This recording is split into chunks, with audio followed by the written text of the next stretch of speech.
اور آپ کو بتائیں گے کہ نائب وزیر اعظم اور وزیر خارجہ اسحاق ڈار نے اقوام متحدہ کی سلامتی کونسل سے خطاب میں واضح کیا کہ خطے میں جاری کشیدگی کے خاتمے کے لیے سفارتکاری واحد راستہ ہے۔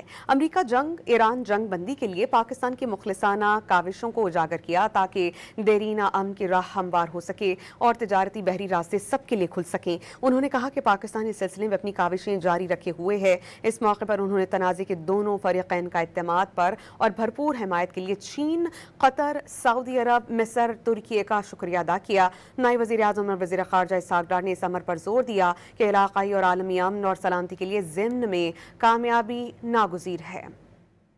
The path forward lies in diplomacy.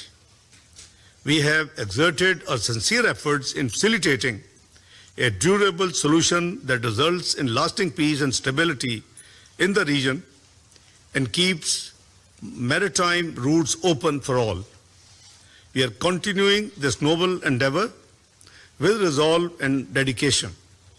I thank the parties for the confidence reposed in Pakistan and thank all our partners including China, Saudi Arabia, Egypt, Turkey and Qatar for their support.